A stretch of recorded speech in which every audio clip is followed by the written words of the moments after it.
Assalamualaikum. Perkenalkan, saya Alivia dari PAI kelas B semester 5. Hari ini, saya akan mereview sebuah skripsi. Skripsi yang akan saya review berjudul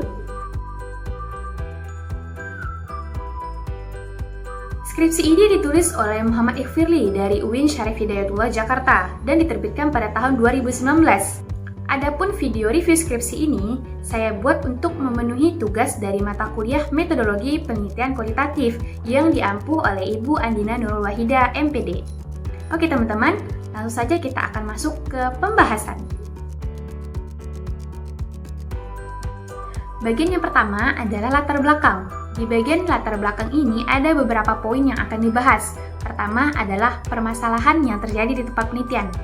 Permasalahan yang terjadi di tempat penelitian ini adalah adanya keterbatasan dari segi fasilitas fisik, kemampuan guru, serta karakter-karakter siswa yang sangat beragam.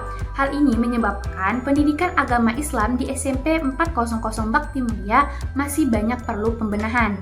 Tidak semua siswa di SMP 400 Bakti Mulia ini memiliki karakter pribadi muslim yang baik. Karena apa? Karena masih banyak ditemukan siswa-siswa yang hanya sekedar mengimani rukun Islam saja, namun di bagian praktiknya masih sangat minim. Poin yang kedua adalah alasan peneliti melakukan penelitian. Nah, adapun alasan peneliti ini untuk melakukan penelitian adalah dikarenakan peneliti tertarik untuk menggali lagi lebih dalam tentang permasalahan-permasalahan yang terjadi di SMP 400 Bakti Mulia ini. Nah, untuk penelitian ini bisa dijadikan pelajaran untuk sekolah-sekolah agar pendidikan agama Islamnya menjadi lebih baik lagi.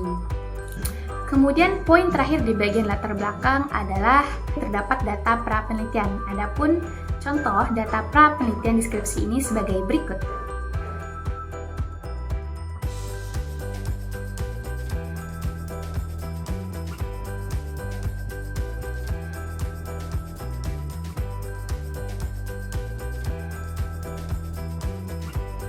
Berikutnya adalah pertanyaan dan tujuan penelitian. Deskripsi ini dicantumkan 2 pertanyaan dan tujuan penelitian.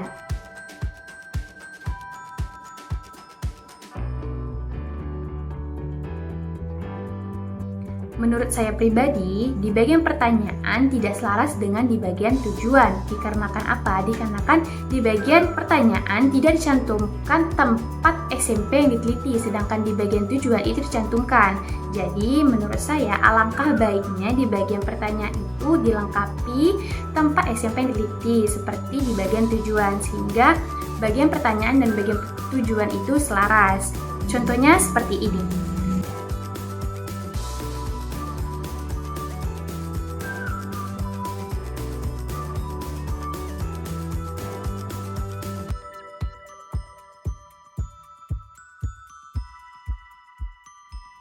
Manfaat yang tercantum di skripsi ini dibagi menjadi manfaat bagi peneliti, bagi sekolah, dan bagi siswa.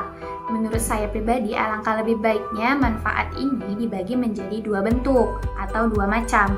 Yang pertama adalah manfaat teoritis yang berisikan teori-teori, kemudian yang kedua adalah manfaat praktik, di mana manfaat praktik ini adalah manfaat yang dapat diaplikasikan di kehidupan sehari-hari. Contohnya seperti manfaat bagi peneliti, bagi sekolah, bagi siswa, bagi guru, dan bagi yang lain-lainnya seperti itu.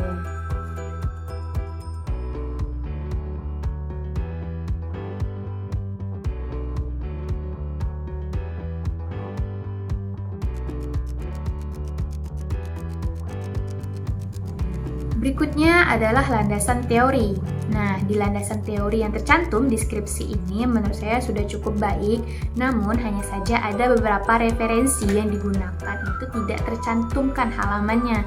Jadi lebih baik peneliti harus mencantumkan referensi yang digunakan itu secara lengkap, baik judul bukunya, penulisnya, kemudian tahun terbitnya, penerbitnya, serta halaman yang digunakan atau yang diambil.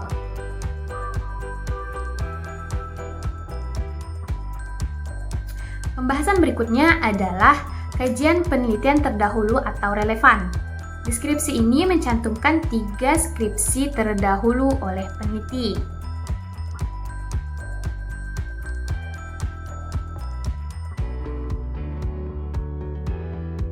Dari ketiga skripsi terdahulu tersebut, terdapat persamaan dari segi tema dengan skripsi yang saya review ini. Hanya saja fokus penelitiannya yang berbeda. Dari ketiga penelitian tersebut, ada yang fokus penelitiannya pada interaksi edukatif yang mengarah pada sikap keberagaman. Kemudian ada juga yang fokus penelitiannya pada interaksi edukatif guru PI saja, dan ada juga yang fokus penelitiannya pada interaksi edukatif yang mempengaruhi hasil belajar, dan tentunya berbeda dengan skripsi yang saya review ini yang fokus penelitiannya pada interaksi edukatif guru PAI dengan siswa dalam membentuk pribadi muslim. Kemudian tentu perbedaan lainnya adalah dari segi tempat penelitian yang dilakukan oleh peneliti.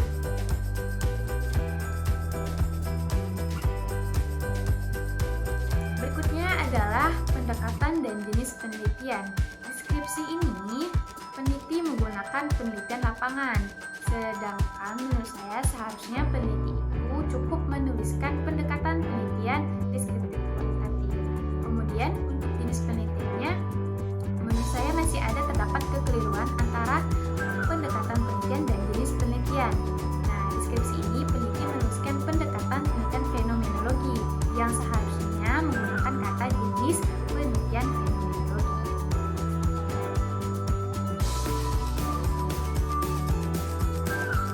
Berikutnya adalah tempat dan waktu penelitian. Tempat penelitian yang dilakukan oleh peneliti itu di SMP Bakti Mulia 400 Pondok Pinang, Jakarta Selatan. Sedangkan waktu penelitiannya itu di semester ganjil tahun ajaran 2017-2018.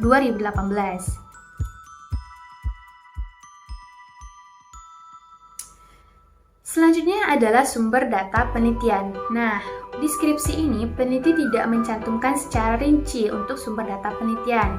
Peneliti hanya menuliskan sumber penelitian ini adalah pihak-pihak yang ada di SMP Bakti Mulia 400 seperti kepala sekolah. Nah, kepala sekolah ini merupakan informan utama untuk mengetahui bagaimana perkembangan sekolah. Kemudian guru-guru PAI, kemudian peserta didik, karyawan, serta masyarakat yang ada di SMP Bakti Mulia 400 ini. Jadi, langkah lebih baiknya peneliti ini harus mencantumkan secara rinci sumber datanya, baik sumber data primer maupun sumber data sekunder. Nah, yang dicantumkan peneliti ini merupakan sumber data primer saja, sedangkan sumber data sekundernya tidak dicantumkan oleh peneliti.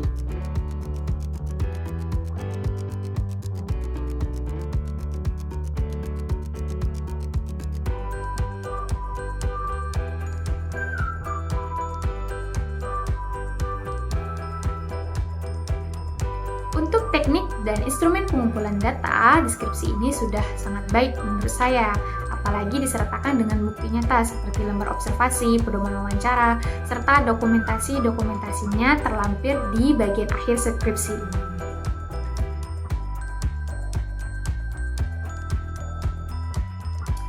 Berikutnya adalah teknik analisis data. Di skripsi ini, teknik analisis data yang digunakan oleh peneliti menggunakan metode deskriptif kualitatif, di mana semua data yang dikumpulkan itu disusun secara sistematis, kemudian dikelompokkan, dianalisis, dan diinterpretasikan untuk menggambarkan semua objek penelitiannya, sehingga memudahkan untuk menarik kesimpulan secara logis dan sistematis.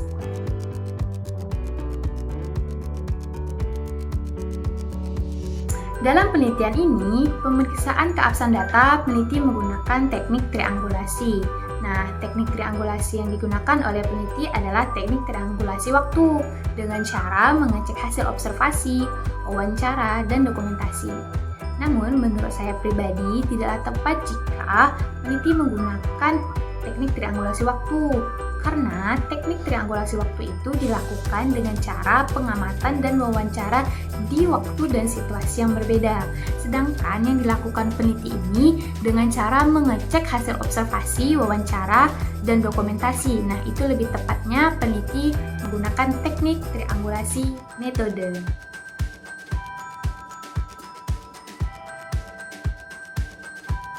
Oke teman-teman, mungkin hanya ini saja yang dapat saya sampaikan terkait review skripsi hari ini.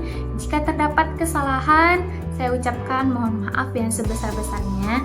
Dan teman-teman juga bisa menambahkan saran, tambahan, atau masukan yang membangun buat saya di kolom komentar supaya bisa menjadi lebih baik lagi. Sekian dari saya, terima kasih telah menonton video ini sampai selesai. Wassalamualaikum warahmatullahi wabarakatuh.